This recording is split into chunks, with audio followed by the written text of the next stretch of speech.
हम सब अपनी जिंदगी में कभी ना कभी उस मोड़ पर जरूर आते हैं जहां हम किसी और को सफल होते देखते हैं और सोचते हैं कि इसमें ऐसा क्या खास है जो मुझ में नहीं है। हाँ, ये सवाल तो मन में आता ही है। क्या वो ज्यादा किस्मत वाले हैं या शायद वो पैदाइशी ही ज्यादा होशियार हैं? ये एक बहुत ही आम सवाल है और इसका जवाब अक्सर हमें हमारी अपनी सोच में ही मिलता है, कहीं बाहर नहीं।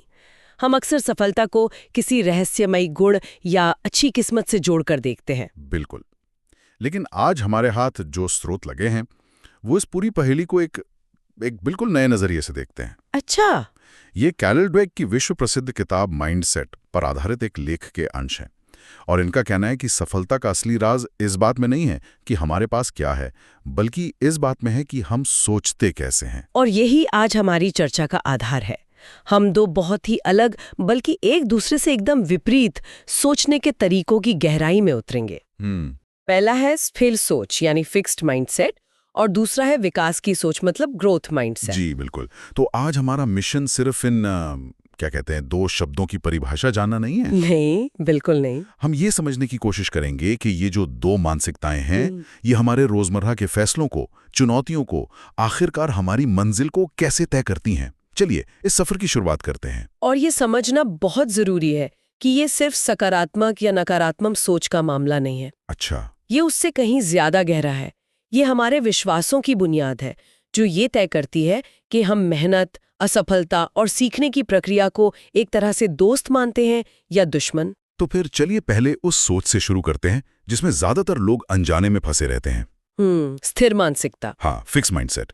इसकी बुनियाद किस विचार पर टिकी है?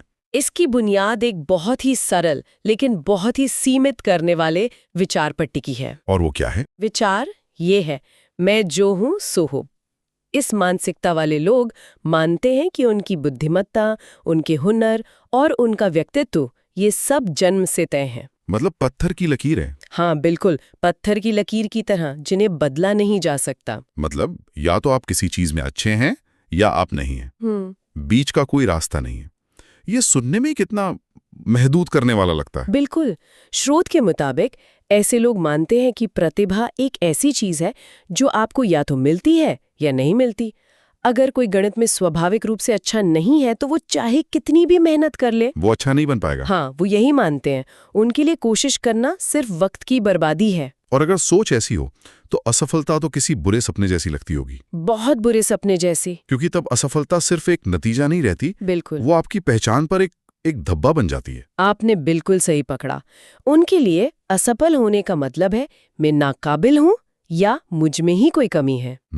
इसलिए उनके दिमाग में हर नई चुनौती से पहले एक ही सवाल गूंजता है, क्या होगा अगर मैं असफल हो गया? हाँ, क्या होगा अगर मैं असफल हो गया? लोग मेरे बारे में क्या सोचेंगे? और ये डर ही तो हमें आगे बढ़ने से रोकता है। लेकिन मुझे एक बात समझ नहीं आ रही, डर तो सबको लगता है, पर इस सोच वाले लोग नई चीजों को आजमाने से इतना क्यों कतराते हैं? बहुत अच्छा सवाल है। वजह यह है कि उनके लिए हर काम, हर परीक्षा, हर इंटरव्यू वो उनकी कीमत तय करने का एक इम्तिहान है। अच्छा। वो लगातार खुद को साबित करने के दबाव में जीते हैं और जब दांव पर आपकी इज्जत और पहचान लगी हो तो आप कोई भी ऐसा काम क्यों करना चाहेंगे जिसमें फेल होने का जरा सा भी खतरा हो? सही बात है। इसीलिए वे चुनौतियों से बचते हैं, फीडबैक को एक व्यक्तिगत हमला समझते हैं और दूसरों की सफलता से एक तरह से जलते हैं क्योंकि वो उसे अपनी नाकामी के सबूत के तौर पर देखते हैं। तो ये एक तरह का अदृश्य पिंजरा है। स्रोत में भी इसी शब्द का इस्तेमाल हुआ है कि ये मानसिकता आपको पिंजरे में बंद कर देती है। केज। हाँ, एक ऐसा पिंजरा जिसे हमने अपनी ही सोच से बनाया है और जिसमें हमारी सारी संभावनाएं कैद हो जाती हैं। एक ऐसा पिंजरा जहां बढ़ने की, सीखने की, बेहतर बनने की कोई गुंजाइश ही नहीं बचती। आप बस अपनी सीमाओं की दीवारों को देखते रहते हैं, ये मानकर कि यही आपकी दुनिया है। तो अगर स्थिर सोच एक ऐसा पिंजरा है जो हमें डर और अपनी काबिलियत साबित करने के बोझ में कैद कर देता है, तो सवाल उठता है कि इस पिंजरे से बाहर निकलने का रास्ता क्या है? शायद जवाब उस सोच में छिपा है जो इससे बिल्कुल विपरीत है। हाँ, और वो है विकास की मानसिकता यानी ग्रोथ माइंडसेट। इसकी मूल धारणा स्थिर सोच के ठीक उलट है। ये कहती है मैं जो भी हूं मैं उससे बेहतर बन सकता हूं। ये सुनने में ही एक आजादी का एहसास देता है। बिल्कुल। ये इस विश्वास पर टिका है कि हमारी काबिलियत तय नहीं है, उसे विकसित किया जा सकता है। सही कहा। ये मानसिकता इस विचार पर आधारित है कि हमारा दिमाग और हमारी प्रतिभा वो मांसपेशियों की तरह हैं। हम जितनी मेहनत करेंगे, जितनी प्रैक्टिस करेंगे, वे उतने ही मजबूत होंगे। अच्छा। कौशल को सीखा जा सकता है, बुद्धिमत्ता को बढ़ाया जा सकता है और हमारी कोशिशें ही हमारी क्षमता का निर्माण करती हैं। और इसी वजह से असफलता को देखने का इनका नजरिया मतलब जमीन आसमान का फर्क ले आता है। हाँ, जहाँ स्थिर मानसिकता वाले लोग असफलता से भागते हैं, वहीं ये लोग उसे एक अलग ही रोशनी में देखते हैं। स्रोत में इसके लिए कुछ बहुत ही दमदार लाइनें हैं। पहली है, असफलता एक फीडबैक है। Failure is feedback. इसका मतलब है कि असफलता कोई अंतिम फैसला नहीं है। तो फिर क्या है? ये सिर्फ एक डेटा पॉइंट है, एक जानकारी है जो हमें बताती है कि ये तरीका काम नहीं कर रहा, कुछ और आजमा कर देखो। ये आपको नाकाबिल नहीं ठहराती, बल्कि आपको एक नया रास्ता दिखाती है। स्रोत में एक और दिलचस्प बात कही गई है, संघर्ष ट्रेनिंग है, स्ट्रगल इज ट्रेनिंग। यानी जो चीज हमें मुश्किल लग रही है वही असल में हमें सिखा रही है। बिल्कुल। और सबसे क्रांतिकारी विचार है, कौन सा? दर्द ही प्रगति है। Pain is progress. एक मिनट, ये बात थोड़ी अजीब है। दर्द ही प्रगति है, ये तो उस हर बात के खिलाफ है जो हम सीखते आए हैं कि हमें दर्द और परेशानी से बचना चाहिए। ये तो पूरा नजरिया ही पलट देता है। ये बिल्कुल पलट देता है। इसे ऐसे सोचिए, जब कोई पहली बार दौड़ना शुरू करता है तो उसके पैरों में, उसकी सांसों में दर्द होता है। होता है। स्थिर सोच वाला व्यक्ति इसे एक संकेत मानेगा कि दौड़ना मेरे बस की बात नहीं, मेरा शरीर इसके लिए नहीं बना है, और वो छोड़ देगा। हाँ, लेकिन विकास की सोच वाला व्यक्ति जानता है कि ये दर्द उसके शरीर के मजबूत होने का संकेत है। ये दर्द ही सबूत है कि वो अपनी पुरानी सीमाओं को तोड़ रहा है। यही दर्द प्रगति है। वाह। तो यह स्थिर मानसिकता वाला व्यक्ति पूछता है, क्या होगा अगर मैं असफल हो गया? वहीं विकास की मानसिकता वाला व्यक्ति पूछता है, कुछ और पूछता है, अगर मैंने कोशिश की तो मैं क्या सीखूंगा? सिर्फ सवाल बदलने से ही पूरा नजरिया बदल जाता है। और ये सवाल ही पूरा खेल बदल देता है। ये पूरे अनुभव को अपनी कीमत साबित करने की एक परीक्षा से हटाकर सीखने के एक अवसर में बदल देता है। सही बात है। अब मकसद परफेक्ट दिखना नहीं, बल्कि बेहतर बनना है। और जैसा कि स्रोत में कहा गया है, यही वो मानसिकता है जो एक व्यक्ति को आजाद करती है। Free you. ये हमें कोशिश करने, गलतियां करने और उन गलतियों से सीखने की आजादी देती है। ये आजाद करने वाली बात सुनने में तो बहुत अच्छी लगती है, लेकिन क्या ये इतना आसान है? मान लीजिए कोई लगातार कोशिश कर रहा है और बार बार असफल हो रहा है। किस बिंदु पर विकास की सोच सिर्फ एक झूठी उम्मीद बन जाती है? ये एक बहुत ही जरूरी और व्यावहारिक सवाल है। देखिए, विकास की सोच का मतलब आंख बंद करके एक ही तरीके से बार बार कोशिश करते रहना नहीं है। अच्छा, तो फिर क्या है? इसका मतलब है असफलता से सीखना और अपनी रणनीति बदलना। अगर आप बार बार असफल हो रहे हैं तो विकास की सोच आपसे कहती है, रुको, सोचो, क्या मैं सही तरीके से मेहनत कर रही हूँ? क्या मुझे किसी से मदद मांगने की जरूरत है? मैं इस अनुभव से क्या सीख सकती हूँ ताकि अगली बार कुछ अलग करो? ये अंधी उम्मीद नहीं, बल्कि सीखने और अनुकूलन करने की एक सक्रिय प्रक्रिया है। समझ गया। तो ये सिर्फ मेहनत करने के बारे में नहीं है, बल्कि स्मार्ट तरीके से मेहनत करने और सीखने के बारे में है। बिल्कुल। स्रोत में सोच को अपनाने के लिए एक बहुत ही सरल लेकिन शक्तिशाली टूल का जिक्र है। हाँ। अभी तक नहीं की शक्ति, द पावर ऑफ येट। ये सुनने में बहुत आसान लगता है। क्या सच में सिर्फ एक शब्द जोड़ने से इतना फर्क पड़ता है? ये सुनने में जितना सरल है, इसका मनोवैज्ञानिक प्रभाव उतना ही गहरा है। ये हमारे दिमाग के लिए एक स्विच की तरह काम करता है। स्विच की तरह? हाँ, जब हम कहते हैं मैं ये नहीं कर सकता, तो हमारा दिमाग उस रास्ते को बंद कर देता है। ये एक पूर्ण विराम, एक फुल स्टॉप की तरह है। लेकिन जैसे ही हम कहते हैं मैं ये नहीं कर सकता, अभी तक नहीं, तो वो पूर्ण विराम एक कॉमा में बदल जाता है। ये दिमाग को बताता है कि कहानी अभी खत्म नहीं हुई है। स्रोत में इसके कुछ अच्छे उदाहरण भी हैं, जैसे मुझ में आत्मविश्वास नहीं है। ये एक बहुत ही निराशाजनक बयान है।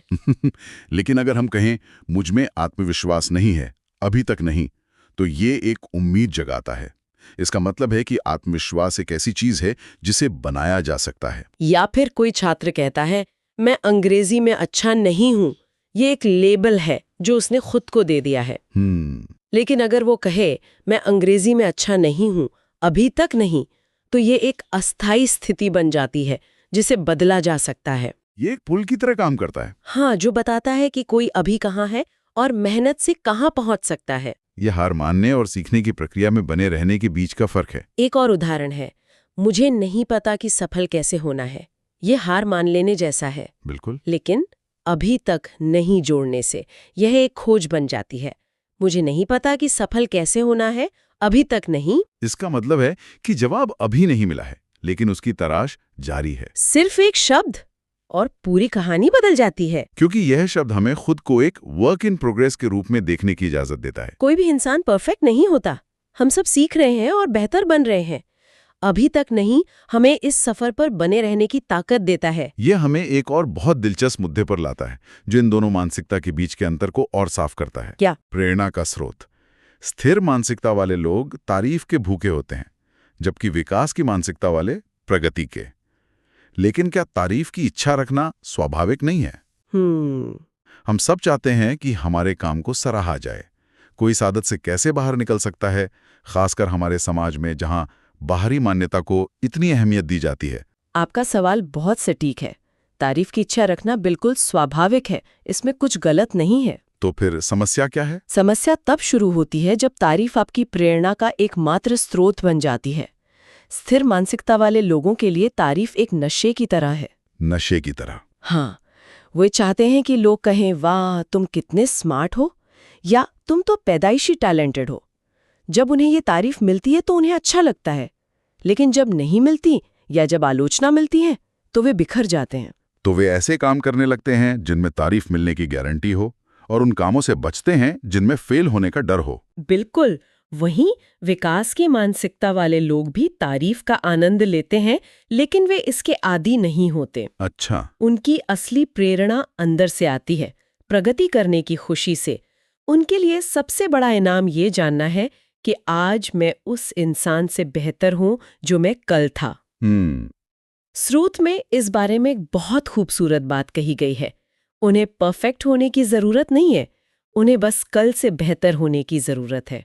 ये परफेक्शन के बोझ को कंधे से उतार देता है। मुझे याद है जब मैंने पहली बार गिटार सीखने की कोशिश की थी, मेरी उंगलियों में इतना दर्द होता था और आवाज इतनी बेसुरी निकलती थी कि मुझे लगा मैं इसके लिए बनी ही नहीं हूं। ये आपकी स्थिर सोच थी? हाँ, ये मेरी स्थिर सोच थी जो कह रही थी तुम टैलेंटेड नहीं हो, छोड़ दो। लेकिन मेरे दोस्त ने कहा, दर्द का मतलब है तुम्हारी उंगलियां मजबूत हो रही हैं, और बेसुरी आवाज का मतलब है तुम कोशिश कर रही हो, बस लगी रहो। ये अभी तक नहीं का एक जीता जागता उदाहरण का। बिल्कुल। उस दिन मुझे एहसास हुआ कि गिटार बजाने की खुशी परफेक्ट गाना बजाने में नहीं, बल्कि हर दिन अपनी उंगलियों को थोड़ा और सधते हुए देखने में है। वो प्रक्रिया ही इनाम बन गई। ये एक बेहतरीन उदाहरण है। इसका मतलब है कि ध्यान को मंजिल से हटाकर सफर पर लाना। जब आप प्रक्रिया से प्यार करने लगते हैं तो आप ज्यादा टिकाऊ तरीके से आगे बढ़ते हैं, क्योंकि आपकी खुशी बाहरी नतीजों पर निर्भर नहीं करती। और तब आप चुनौतियों को गले लगाते हैं, क्योंकि आप जानते हैं कि चुनौतियां ही प्रगति का जरिया है।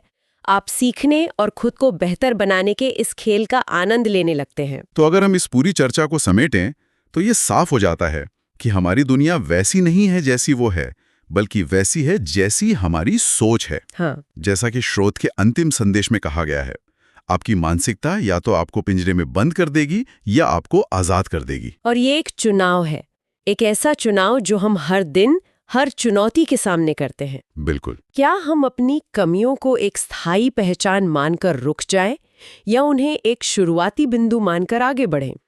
स्रोत की अंतिम पंक्तियां इस विचार को बहुत ही उम्मीद भरे अंदाज में पेश करती हैं।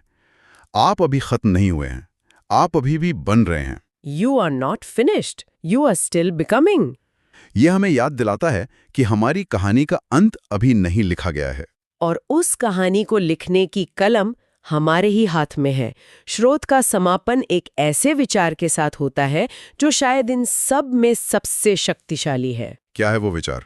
दर्द आपकी सुपर पावर है, इसका इस्तेमाल करें। Pain is your super power, use it. ये फिर से वही बात आ गई। दर्द एक सुपर पावर कैसे हो सकता है? ये सुनने में बहुत विरुद्धाभासी लगता है। अगर हम इसे विकास की मानसिकता के चश्मे से देखें तो इसका मतलब साफ हो जाता है। स्थिर मानसिकता के लिए दर्द, संघर्ष और मुश्किल, ये सब असफलता और नाकाबिलियत के संकेत हैं। रुक जाने के संकेत।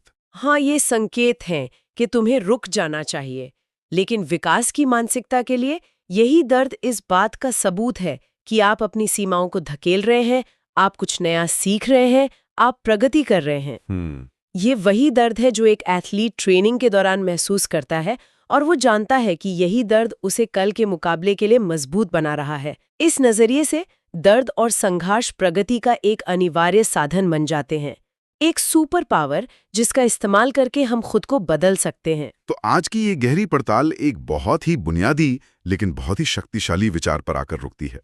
ये हमें खुद से ये पूछने पर मजबूर करती है कि हम अपनी काबिलियत, अपनी असफलताओं और यहाँ तक कि अपने दर्द को किस नजरिए से देखते हैं। बिल्कुल। और ये श्रोताओं के लिए एक सवाल छोड़ जाती है।